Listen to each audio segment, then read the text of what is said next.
नमस्कार मित्रों। भारतीय ज्योतिष में वर्ग कुंडली का व्यवहारिक अध्ययन, इस एडवांस्ड कोर्स में आपका स्वागत है। और जैसे कि इसका नाम है व्यवहारिक अध्ययन, एक प्रैक्टिकल स्टडी रहेगी इस कोर्स में।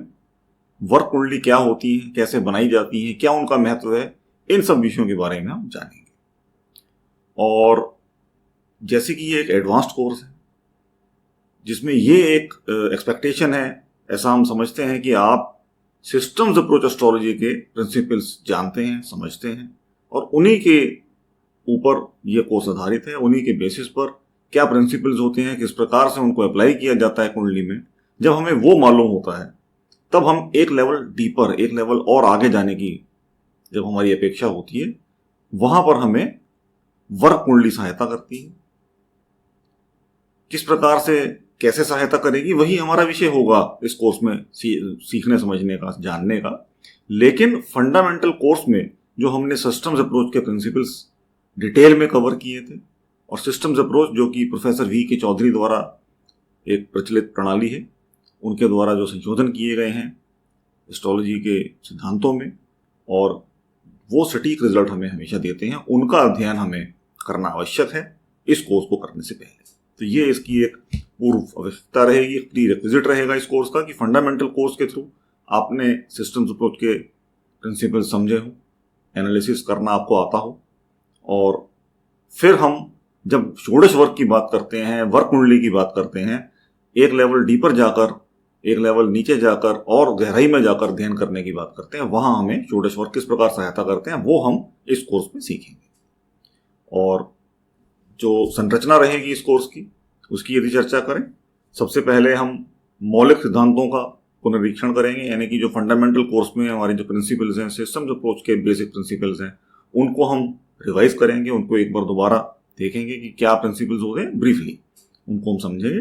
अगर उन प्रिंसिपल्स को डिटेल में आप समझना चाहते हैं तो फंडामेंटल कोर्स से स्टार्ट करना हमेशा सही रहता है, उनमें आप देखिए, और फिर इस कोर्स में हम आगे बढ़ सकते हैं। तो यदि फंडामेंटल कोर्स आप कर चुके हैं या सिस्टम्स अप्रोच एस्ट्रोलॉजी के प्रिंसिपल्स आपको अच्छे से समझ में आते हैं, तब यह कोर्स मैं मानता हूं कि आपको अच्छे से एक नई जानकारी दे पाएगा, अवश्य सक्षम होगा। और वर्ग कुंडलियां किस प्रकार हमारी सहायता जीवन में कर सकती हैं, डिफरेंट इवेंट्स को आइडेंटिफाई करने में और टाइमिंग तक भी पहुंचने में, उनको हम अध्ययन करेंगे। कुंडली के सूक्ष्म दृश्य के रूप में वर्ग कुंडली हमारी मदद करती है, जैसे कि स्लाइड पर है। और जैसा कि पहले सारे कोर्सेज में हमारा जो स्ट्रक्चर रहता है, जो हम डिलीवरेबल्स रहते हैं कोर्स के साथ जो देते हैं, उसमें ये जो स्लाइड्स रहेंगी ये आपको अवेलेबल होंगी। इनको एज अ पीडीएफ फाइल आपको दिया जाएगा, जो आप अपने रेफरेंस के लिए रख सकते हैं, समझ सकते हैं। कहीं आपको कोई डाउट आए, आप व्हाट्सएप पर अपनी क्वेरी भेजिए, ईमेल के द्वारा अपनी क्वेरी भेजिए, और जब कभी भी live doubt clearing sessions conduct किए जाएं, उनको अवश्य ज्वाइन करके अपनी जो क्वेरीज हैं उनको आप सॉल्व करिए, उनके बारे में पूछिए, जानिए। इस प्रकार से ये सारे कोर्सेज हमारे रहते हैं। और केस स्टडीज हर कोर्स का एक बहुत ही महत्वपूर्ण पार्ट है। बिना प्रैक्टिकल एप्लीकेशन के एस्ट्रोलॉजी सीखना लाभप्रद नहीं है। केवल और केवल थ्योरी समझना वो कहाँ तक उपयोगी रहेगा, ये हम अच्छे से समझते हैं। इसलिए जितने भी ये कोर्सेज हैं, ये सारे प्रैक्टिकल कोर्सेज हैं, जिनमें जन्म कुंडली कैसे बनाई जाती है, कैसे उसका अध्ययन किया जाता है, जो अलग अलग महत्व हैं भावों के, ग्रहों के, राशियों के, उनका सिंथेसिस कैसे करना है, क्या प्रिंसिपल अप्लाई हो रहा है, कौन से ग्रह का कहाँ प्रभाव है, यही सब तो एक कला है जो एस्ट्रोलॉजी में हम सीखते हैं एक एस्ट्रोलॉजर बनने के लिए। तो उसी यात्रा में ये एक अगला कदम होगा आपका, जिसमें हम वर्ग कुंडलियों के माध्यम से जानना चाहेंगे कि कुंडली क्या दर्शा रही है व्यक्ति के जीवन के बारे में। तो वर्ग कुंडली का अध्ययन करने की कला सीखी जाएगी इस कोर्स में। उससे पहले वो वर्ग कुंडली बनाई कैसे जाती है, वर्ग कुंडली बनाने के लिए विभिन्न तालिकाएं, यानी कि विभिन्न टेबल्स यूज होते हैं, वो टेबल कैसे बनाए जाते हैं, उसके पीछे का क्या गणित है, उसके पीछे क्या सिद्धांत है, उसको हम समझेंगे इस कोर्स में। और विभिन्न वर्ग कुंडलियों की व्याख्या करेंगे, यानी कि उनके एनालिसिस को हम समझेंगे कि वो क्यों है, कहाँ उनका महत्व है, कैसे उसको हमने अप्लाई करना है और आगे बढ़ना है। वर्ग कुंडली क्या है, अब इसकी डेफिनेशन की यदि बात करें और आप देखेंगे कि जैसे मैंने भी स्लाइड चेंज की तो इंग्लिश की स्लाइड आई, हिंदी की स्लाइड आई। तो हिंदी के जितने भी हमारे कोर्सेज हैं उनमें हमारी कोशिश ये रही है कि इंग्लिश और हिंदी दोनों की स्लाइड दी जाए, क्योंकि कई बार क्या होता है, हम चाहते तो हैं कि कोर्स हिंदी में हो, हमें अच्छे से चीज़ समझ में आए, और यदि कोर हिंदी में कोर्स बनाया जाए और केवल केवल हिंदी में लिखा जाए तो आजकल समस्या ये है कि उस लेवल तक हिंदी भी अच्छे से कई लोग नहीं जानते। तो फिर यही पाया गया कि यदि स्लाइड्स इंग्लिश में हो और एक्सप्लेनेशन हिंदी में हो तो अच्छे से समझ में आ जाता है। तो उसी पर्पज से स्लाइड्स यहाँ हिंदी और इंग्लिश दोनों की दी गई हैं, क्योंकि इससे पहले ये सारे जितने हमारे कोर्सेज हैं इंग्लिश लैंग्वेज में आ चुके हैं, और वही कारण है कि वर्ल्ड वाइड स्टूडेंट्स जो इंग्लिश भाषा में अच्छे से चीज़ों को समझते हैं वो भी ज्योतिष इन कोर्सेज के माध्यम से अच्छे से सीख पा रहे हैं आज के समय में। तो जो लोग हिंदी में समझने के इच्छुक हैं, कहीं कहीं किसी शब्द में हिंदी में कोई चीज़ समझ में नहीं आती, तो इंग्लिश की स्लाइड्स रेफर कर सकते हैं। तो आपको ये स्लाइड्स अवेलेबल होंगी, जिनको आप पीडीएफ फॉर्म में अपने कंप्यूटर में रखें, फ़ोन में जिस भी डिवाइस में आप कोर्स एक्सेस करते हैं उसमें रखें, या चाहे तो प्रिंट करवा लें, और ये लाइफ टाइम एक्सेस के साथ आपको मिलेगी सारी स्लाइड्स। तो अवेलेबल रहेगा आपके पास ये सारा कंटेंट। वर्ग कुंडली क्या है? एक राशि को विभिन्न भागों में विभाजित करके एक वर्ग कुंडली बनाई जाती है। कितने भागों में विभाजित करना है, किस प्रकार करना है, वही हम सीखेंगे, समझेंगे। तो जब हम एक राशि को, 12 राशियां हैं हमारे पास, जब एक राशि को हम 12, 10, 9, 8 विभिन्न भागों में विभाजित कर दें, कौन से राशि को विभाजित करना है, कैसे करना है, वो अभी आने वाले अगले लेक्चर्स में कवर होगा। बट यदि हम ये जानने की कोशिश करें कि वर्ग कुंडली क्या है, जब हम एक राशि को विभिन्न भागों में विभाजित कर देते हैं तो एक वर्ग कुंडली बन जाती है। यदि हम एक राशि के 1/9वें भाग के लिए एक वर्ग कुंडली तैयार करें, यानी कि 30 डिग्री का जो हमारी राशि है उसको हम 3 डिग्री 20 मिनट के हिस्से में 9 विभाजन उसके कर दें, क्योंकि यदि 30 को आप 9 से भाग देंगे, क्योंकि अगर हम D9 यानी कि नवमांश बनाना चाहते हों तो 30 डिग्री को 9 से हम भाग देंगे तो 3 डिग्री 20 मिनट के पार्टीशन हमें अवेलेबल होंगे। उस प्रकार जो हमारे पास कुंडली तैयार होगी वो नवमांश कहलाएगी, यानी कि D9। हम किसी ग्रह की जन्म राशि और डिग्री देखेंगे और वर्ग कुंडली में उसकी संगत स्थिति देखेंगे। अब ये आगे एनालिसिस की भी बातें आ रही हैं कि बनानी कैसे है, देखना कैसे है, क्या कहलाएगी, और उसका एनालिसिस एक्चुअली कैसे निकालना है, उसकी यदि हम चर्चा करें तो जन्म कुंडली में ग्रहों की स्थिति देखेंगे और उस ग्रह की स्थिति एक स्पेसिफिक डिविजनल चार्ट में, एक स्पेसिफिक वर्ग कुंडली में क्या है वो हम चेक करेंगे। वही यहां समझाने की कोशिश की गई है कि हम किसी ग्रह की जन्म राशि यानी कि जन्म कुंडली में उसकी क्या स्थिति है वह देखेंगे, और वर्ग कुंडली में उसकी संगत स्थिति देखेंगे, उसकी corresponding position in the divisional chart, वो हम चेक करेंगे। उदाहरण के लिए यदि कोई लगन धनु राशि में 12 अंश पर उदित हो तो उसकी D3 में स्थिति मेष में होगी, D4 में स्थिति मीन में होगी, D5 में उसकी स्थिति तुला में होगी और D7 में कुंभ में होगी। ये हमने यहां पर एक उदाहरण दिया है। जब हम एक एग्जाम्पल हॉरोस्कोप लेकर, एक एग्जाम्पल कुंडली लेकर आगे बढ़ेंगे और विभिन्न वर्ग कुंडलियां बनाएंगे, तब हमें ये चीज वैलिडेट हो जाएगी। क्योंकि यदि 12 अंश पर लगन उदित होगा तो जो उसकी D3 में स्थिति होगी, यानी कि D3 का लगन क्या होगा, वो मेष होगा, D4 का लगन क्या होगा, वो मीन होगा अकॉर्डिंगली। क्योंकि जन्म कुंडली में क्या स्थिति होती है, एक लगन रहेगा और ग्रहों की विभिन्न अवस्थाएं होंगी अलग अलग राशियों में। वही चीज हमें वर्ग कुंडली में अकॉर्डिंगली बनानी होगी कि वर्ग कुंडली में सबसे पहले लगन क्या उदित हो रहा है। यदि जन्म कुंडली में लगन धनु है तो वर्ग कुंडली में, और जन्म कुंडली का धनु लगन 12 डिग्री का है, इस एग्जांपल के थ्रू यदि हम चलें कि जन्म कुंडली में धनु लगन 12 डिग्री पे उदित है, तो ऐसे में विभिन्न वर्ग कुंडलियों में लगन क्या होगा और अकॉर्डिंगली ग्रहों की क्या स्थिति होगी, वो यदि हम सीख जाएं तो हमारी वर्ग कुंडली तैयार हो जाती है। और वही कला हम यहाँ इस कोर्स में सीखने वाले हैं। और उसके बाद उसका एनालिसिस कैसे करना है कि यदि जन्म कुंडली कुछ चीज दर्शाती है और वर्ग कुंडली में ये स्थिति है, तो वो स्पेसिफिक लाइफ एरिया के बारे में क्या निचोड़ निकाला जाए, क्या निष्कर्ष निकाला जाए, क्या समझा जाए उस कुंडली से और वर्ग कुंडली से, वो हम समझेंगे। वर्ग कुंडली महत्वपूर्ण क्यों है, क्या है इसकी आवश्यकता। विभिन्न भागों में किसी ग्रह की स्थिति को देखकर उसकी शक्ति को देखना, यानी कि जन्म कुंडली में कौन से ग्रह की क्या स्थिति है और अकॉर्डिंगली विभिन्न वर्ग कुंडलियों में उसकी क्या स्थिति है। एक ग्रह की ओवरऑल स्ट्रेंथ को, उसकी ताकत को नापना, उसको चेक करना। क्योंकि जन्म कुंडली एनालिसिस में सारी चर्चा ग्रहों की स्थिति, ग्रहों के बल के ऊपर निर्भर करती है। सारी चर्चा उसी के आसपास होती है। जो भी व्यक्ति के जीवन में घटनाएं घटित होंगी, व्यक्ति को सफलता मिलेगी, असफलता मिलेगी, सुख मिलेगा, दुख मिलेगा, कष्ट मिलेंगे या कष्टों का निवारण होगा और होगा तो कब होगा, यह सब ग्रहों की ओवरऑल स्ट्रेंथ के ऊपर, उनकी बल के ऊपर निर्भर करता है। तो कौन सा ग्रह जन्म कुंडली में कहां स्थित है, विभिन्न भागों में किसी ग्रह की स्थिति को देखकर उसकी शक्ति को आंका जाता है कि यदि ग्रह उच्च राशि में है तो बलशाली होगा, नीच राशि में है तो अपनी पावर लूज करेगा। जो डिफरेंट हमारे प्रिंसिपल्स हैं और जो कि हम अगले लेक्चर में एक बार रिवाइज अवश्य करेंगे।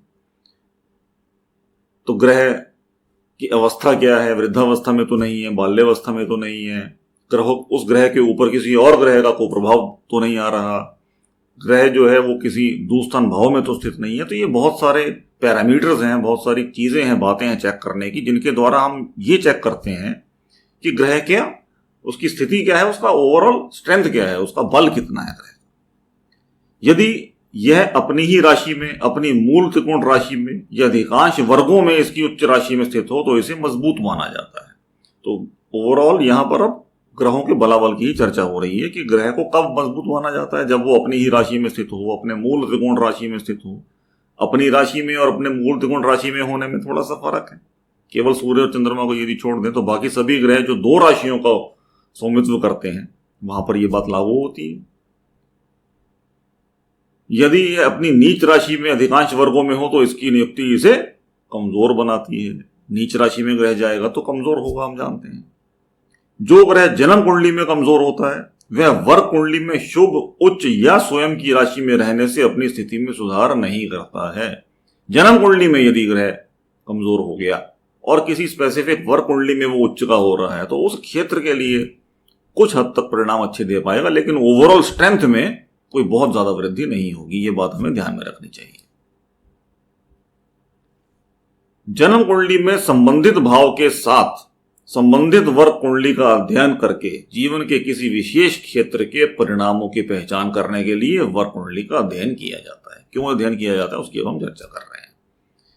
अभी हमने यही बात की कि जन्म कुंडली में ग्रहों की स्थिति देखनी चाहिए, जन्म कुंडली में कौन से भाव का स्वामित्व वो ग्रह कर रहा है, उस क्षेत्र के अंदर उसका योगदान रहेगा।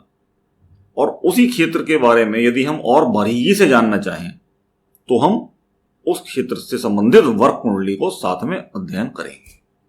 कैसे, अभी हम इस बात में और डिटेल में समझते हैं उदाहरण के साथ। यदि हम सामान्य भाग्य यानी कि जनरल फॉर्च्यून का अध्ययन करना चाहें तो हम व्यक्ति की जन्म कुंडली के 9वें भाव को देखेंगे, क्योंकि 9वां भाव सामान्य भाग्य यानी कि फॉर्च्यून का भाव है। तो 9वें भाव का हम अध्ययन करेंगे और साथ ही नवमांश यानी कि D9 के रूप में जाने जाने वाली वर्ग कुंडली का अध्ययन करेंगे। तो 9वां भाव और D9।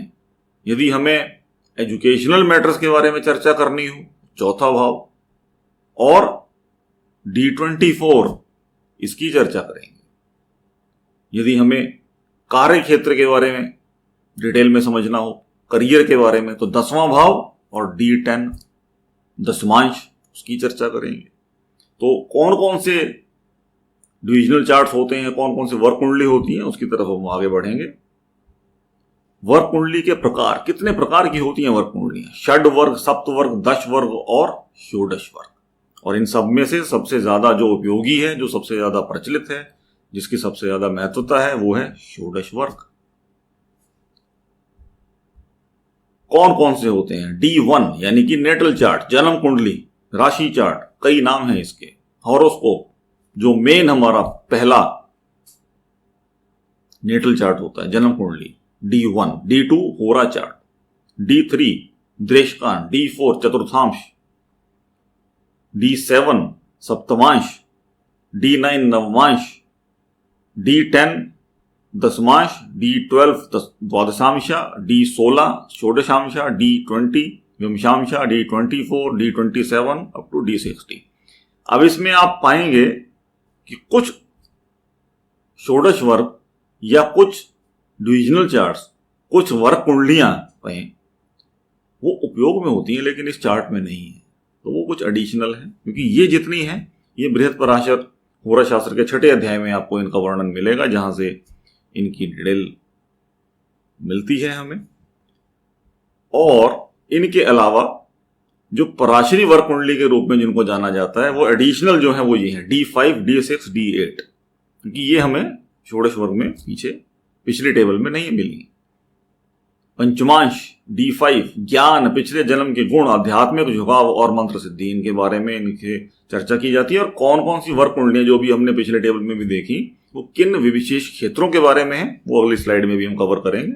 D6 ऋण, विवाद और बीमारी की प्रवृत्ति, क्योंकि छठा भाव इन सभी क्षेत्रों से रिलेटेड है। और जब उस राशि के हम डिविजन्स कर देते हैं, 6 हिस्से आगे डिवाइड कर देते हैं, तो D6। अष्टमांश D8 उत्तराधिकार, दीर्घायु और दुर्घटना।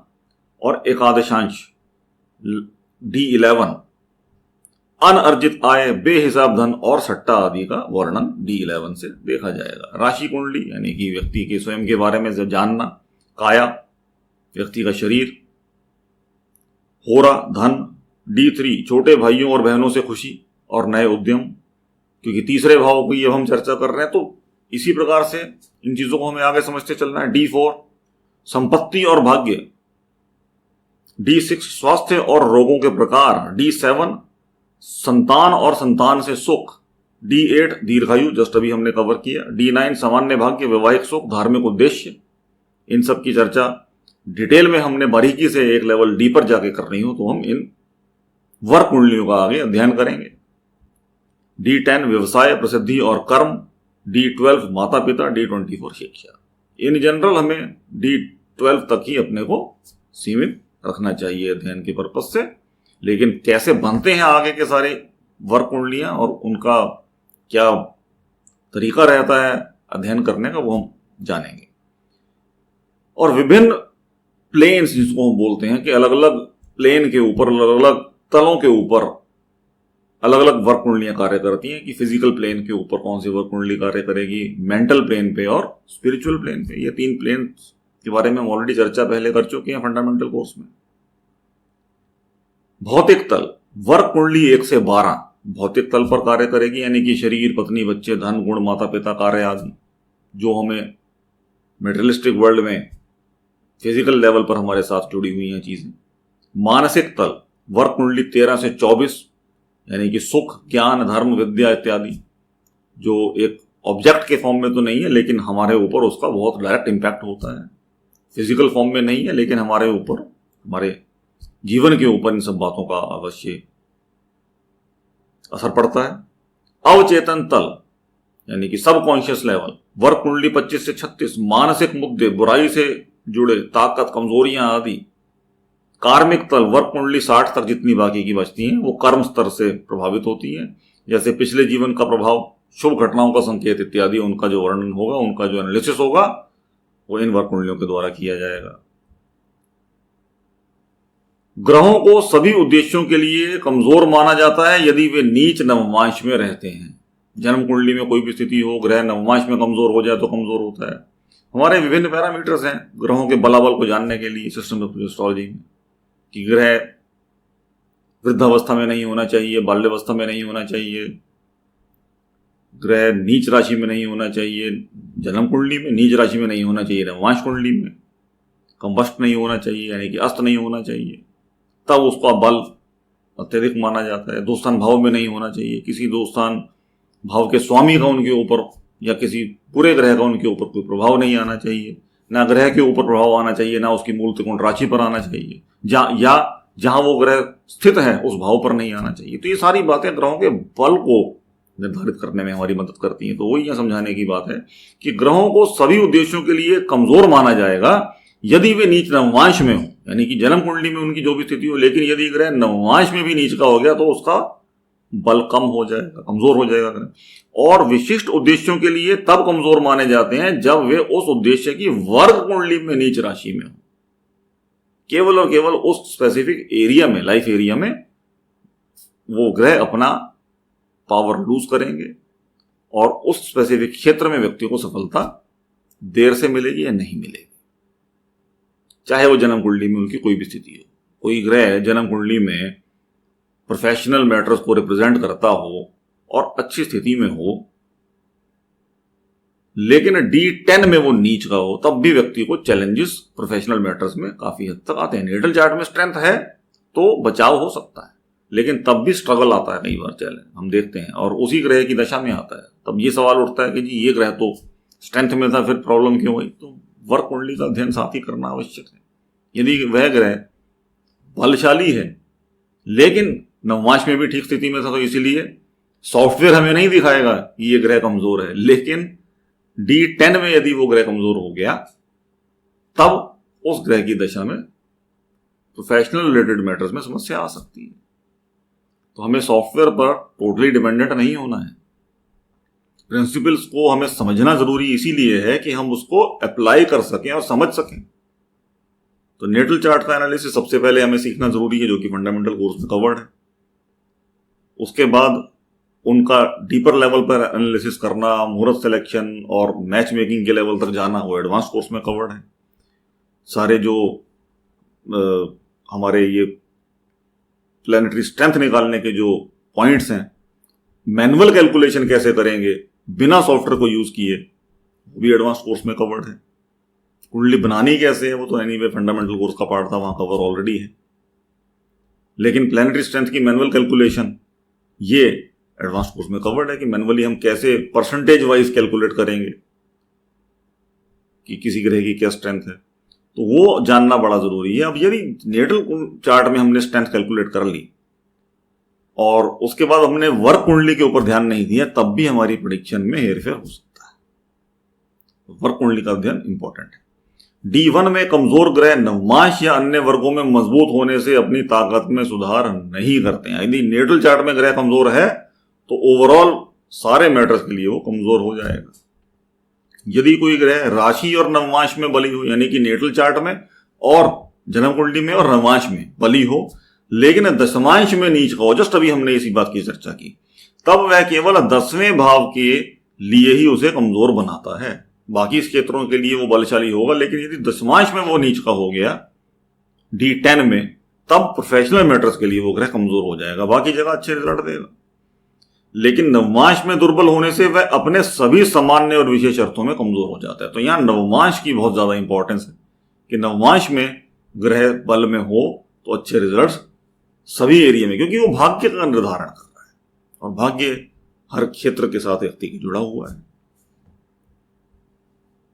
कुंडली में ग्रहों के संबंध घनिष्ठ युति, निकट दृष्टि और स्थान उपस्थिति के माध्यम से उत्पन्न होते हैं। ग्रहों की स्ट्रेंथ कैसे आइडेंटिफाई की जाती है, जस्ट अभी हमने कवर किया।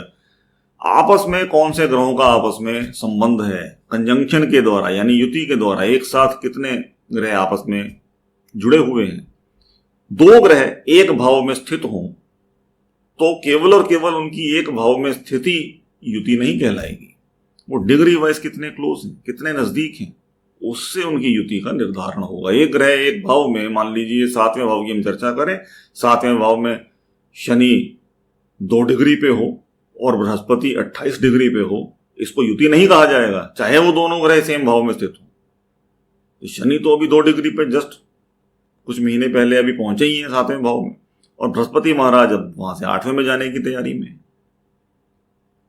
उनका डिफरेंस देखना बहुत जरूरी है। वो कंजंक्शन जो 5 डिग्री के भीतर हो एटलीस्ट, उसको हमें ध्यान देना है, वो उसको हम युति कहेंगे। तो जो संबंध निकट युति की दृष्टि के कारण बनते हैं वो योग कहलाते हैं।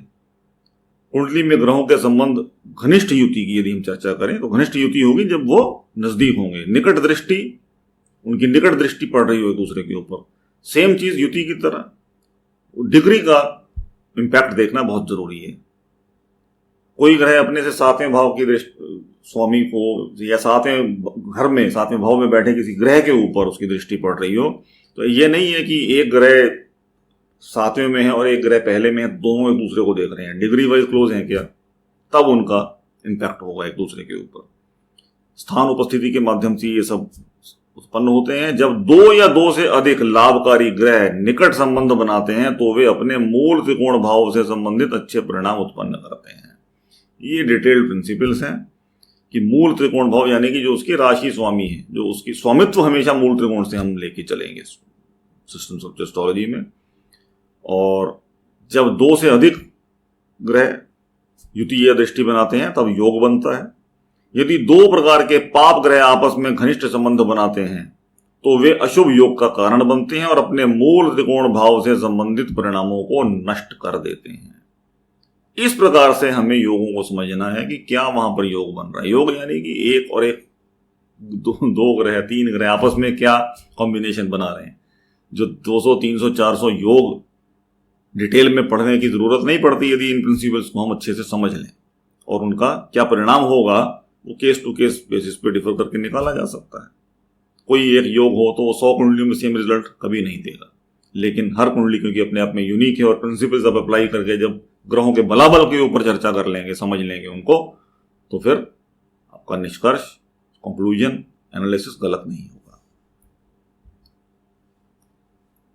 यदि एक कार्यात्मक शुभ ग्रह और एक कार्यात्मक अशुभ ग्रह, अब यहां पर शुभ और अशुभ ग्रहों की चर्चा यदि हम करें तो उसके साथ कार्यात्मक शब्द के ऊपर ध्यान देना बहुत जरूरी है कि फंक्शनल नेचर, उस कुंडली में वो ग्रह शुभ है कि नहीं, उसकी हम चर्चा कर रहे हैं।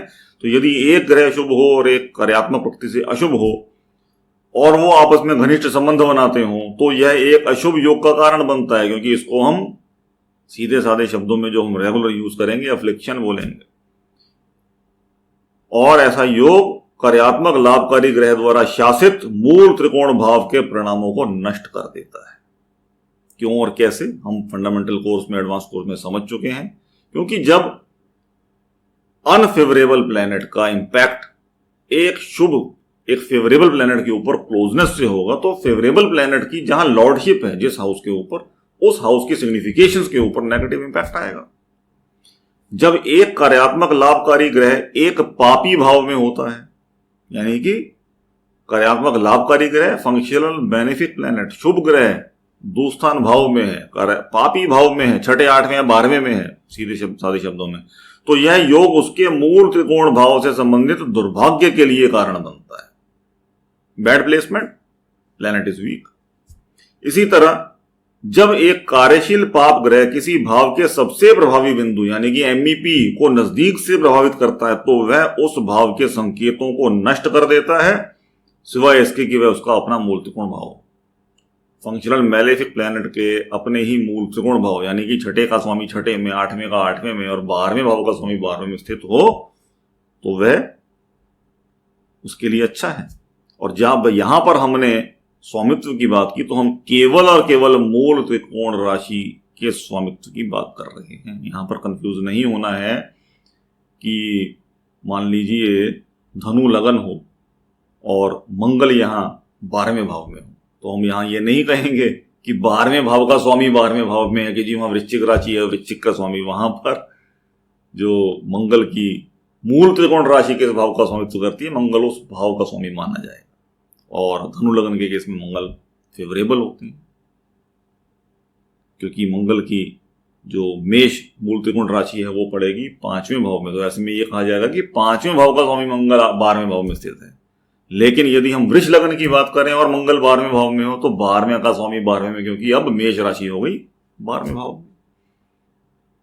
कुछ कुंडली में जहां कुछ भावों के जन्म कुंडली में स्पष्ट रूप से मजबूत होने के बावजूद जातकों को वांछित परिणाम नहीं मिलते, वहां वर्ग कुंडली सहायता करती है। हम ऐसे संयोजनों की पहचान कैसे कर सकते हैं और सही भविष्यवाणी कैसे कर सकते हैं, इसका उत्तर संबंधित वर्ग कुंडली के अध्ययन के साथ मुख्य कुंडली के संबंधित भाव का विश्लेषण करने में है। यानी कि नेटल चार्ट का एनालिसिस किया जाए और जिस लाइफ एरिया के बारे में चर्चा की जा रही है, जिसके बारे में क्वेश्चन है, प्रश्न है, उस स्पेसिफिक वर्ग कुंडली का अध्ययन साथ में अवश्य किया जाए। विभिन्न भावों का अध्ययन जीवन में प्रवृत्तियों का सुराग देता है, जबकि दैनिक संकेतों का संचालन अंतरदशा के स्वामी की मदद से चित्रित किया जाता है। महादशा नहीं, अंतरदशा, सब लॉर्ड। इसकी जन्म और गोचर शक्ति यानी कि जन्म कुंडली में क्या स्ट्रेंथ है और ट्रांजिट चार्ट गोचर में क्या स्थिति है और गोचर तथा जन्म ग्रहों के बीच बनने वाले विभिन्न निकट युति या दृष्टि पर विचार किया जाता है। ट्रिपल ट्रांजिट ट्रिगरिंग इन्फ्लुएंस, उसके थ्रू उसको ट्रांजिट में चेक किया जाता है। अब हम एक उदाहरण के तौर पे समझते हैं कि ये कुंडली का यदि हमें एनालिसिस करना हो और नवमांश चार्ट है और नेटल चार्ट है, अभी तक हम इसी के द्वारा सारे चार्ट एनालाइज करते आए हैं। तो ध्यान से यदि हम इस चार्ट को देखें तो 5 डिग्री 39 मिनट की हमारे पास एमईपी है, 5 डिग्री 39 मिनट की एमईपी है। लगन में क्या राशि उदित हो रही है? वृश्चिक राशि, यानी कि वृश्चिक लगन की ये कुंडली हुई और 5 डिग्री 39 मिनट हमारी एमईपी है। मंगल है छठे भाव का स्वामी। तो वृश्चिक लगन के केस में हम कई बार जान चुके हैं वृश्चिक और वृष लगन के केस में कि वृश्चिक लगन के केस में मंगल और वृष लगन के केस में शुक्र, उनको हम लग्नेश नहीं कहते, यहाँ छठे भाव के स्वामी हो जाते हैं वो, क्योंकि इनकी मूल त्रिकोण राशि छठे भाव में। और यहाँ 5 डिग्री 39 मिनट की एमईपी है और 4 डिग्री 52 मिनट पर मंगल स्थित है, यानी कि मंगल एमईपी पर स्थित है और छठे भाव के स्वामी है। डिस्प्यूट्स का लॉर्ड मंगल चौथे भाव में एमईपी पर जब स्थित होगा तो अपनी प्लेसमेंट से चौथे भाव को वो अफ्लेक्ट करेगा, चौथी दृष्टि से 7वें को, 7वीं दृष्टि से 10वें भाव को और 8वीं दृष्टि से 11वें भाव के ऊपर उनका इंपैक्ट आएगा। और यहाँ चौथे भाव के ऊपर अब ये कह सकते हैं कि चौथा भाव अफ्लेक्टेड है। और दूसरी समस्या यहाँ ये कि चौथे भाव का स्वामी शनि 8वें भाव में स्थित है। दोनों बातें यहाँ हो गई कि Lord of house of disputes चौथे भाव में स्थित एमईपी पर। ऐसे में जातक को प्रॉपर्टी रिलेटेड मैटर्स में झगड़े के, डिस्प्यूट के, कोर्ट कचहरी के मामले जीवन में आ सकते हैं, क्योंकि डिस्प्यूट्स का लॉर्ड प्रॉपर्टी के भाव में और प्राइम डिटर्मिनेंट शनि 8वें भाव में स्थित है। तो प्रॉपर्टी से रिलेटेड दोनों ग्रह शनि और मंगल दोनों प्रॉपर्टी को सिग्निफाई करते हैं, लैंडेड प्रॉपर्टी को, कंस्ट्रक्टेड प्रॉपर्टी को, और यहाँ चौथे भाव में उसकी अफ्लिक्शन है। तो प्रॉपर्टी रिलेटेड मैटर्स में व्यक्तियों को समस्या हो सकती है, यानी कि एसेट्स में। और एसेट्स के लिए कौन सा वर्क कुंडली होती है? अभी हमने जाना था D4 तुर्यांश चतुर्थांश। और चौथे भाव से ही बेसिक एजुकेशन देखी जाती है। तो हमें बेसिक एजुकेशन के बारे में यदि जानना हो तो ब्रेक इन एजुकेशन के चांस तो हैं। तो हम आगे बढ़ते हैं और देखते हैं कि नेट एसेट्स और एजुकेशन। एसेट्स के बारे में जानना हो तो हम D4 को चेक करेंगे। अब बात चर्चा तो यहां चौथे भाव की ही हो रही है कि चौथे भाव में अफ्लिक्शन है, लेकिन ज्यादा सफलता व्यक्ति को किस क्षेत्र में मिल सकती है? चौथे भाव की मल्टीपल सिग्निफिकेशन से माता का स्वास्थ्य भी चौथे भाव से आता है। तो पेरेंट्स की बात आ गई, यानी कि D12 हम चेक कर सकते हैं। अब हमने बेसिक एजुकेशन के बारे में जानना हो तो D24 चतुर्थांशा को हम चेक करेंगे। एसेट्स के बारे में जानना हो तो D4 यानी तुर्यांशा को चेक करेंगे। पेरेंट्स के बारे में जानना हो तो D12 द्वादशांशा को चेक करेंगे। भाव एक ही है, उस भाव पर रिफ्लेक्शन है। किस किस एरिया में वो व्यक्ति को कैसे रिजल्ट देगा, तो अलग अलग वर्क कुंडली हमें यहाँ मदद करेगी। तो महत्व क्या है वर्क कुंडली का, ये हमें यहां समझ में आता है। और इसी के साथ अब हम आगे बढ़ेंगे। अगले लेक्चर में हम पहले फंडामेंटल कोर्स की प्रिंसिपल्स को रिवाइज करेंगे। वर्क कुंडली में ग्रहों की वास्तविक ताकत की पहचान के माध्यम से जीवन के विभिन्न क्षेत्रों के परिणामों को स्पष्ट रूप से चित्रित करने के लिए वर्क कुंडली का अध्ययन आवश्यक हो जाता है। तो अगले लेक्चर में हम फंडामेंटल कोर्स के प्रिंसिपल्स को रिवाइज करेंगे और उसके बाद अपना जो कोर एरिया है हमारा कि वर्क कुंडली कैसे बनाई जाती है, वर्क कुंडली बनाने के लिए विभिन्न टेबल्स यूज होते हैं, वो टेबल कैसे बनाए जाते हैं उनको हम समझेंगे और फिर इनका अध्ययन कैसे किया जाता है, जो कुछ लेवल तक तो हम एडवांस कोर्स में भी करके आ चुके हैं। क्योंकि फंडामेंटल कोर्स में हमने प्रिंसिपल्स को समझना, उनको अप्लाई करना, वो सब जानना, वो सब सीखा, और उसके बाद कई केस स्टडीज के थ्रू हमने उनको समझा। नेक्स्ट लेवल पे मैनुअल कैलकुलेशन कैसे करनी है, स्ट्रेंथ की, प्लैनेटरी स्ट्रेंथ की, मुहूर्त सिलेक्शन, मैच मेकिंग और करीब करीब 80 से भी ज्यादा केस स्टडीज के माध्यम से हमने उनको एडवांस कोर्स में समझा, और उन केस स्टडीज में हमने वर्क कुंडली को जगह जगह यूज किया, इस्तेमाल किया कि कहाँ पे कौन से एरिया की बात कर रहे हैं तो कौन सी वर्क कुंडली हम कैसे देख सकते हैं, वो हमने कुछ लेवल तक वहां स्टडी किया। लेकिन अब डिटेल में कि वर्क कुंडली कैसे बनानी है, उनको बनाने के लिए टेबल यूज कैसे करना है, वो टेबल बनाना कैसे है और बनने के बाद उसको कैसे हमने अप्लाई करना है, जब वर्क कुंडली तैयार हो गई उसका एनालिसिस कैसे करना है, वो डिटेल में हम इस कोर्स में हम जानेंगे। तो बढ़ते हैं अगले लेक्चर की तरफ, और सबसे पहले हम फंडामेंटल कोर्स में सीखे गए सिस्टम्स, उसके सारे प्रिंसिपल्स को एक बार ब्रीफली रिवाइज करके और आगे बढ़ेंगे। धन्यवाद।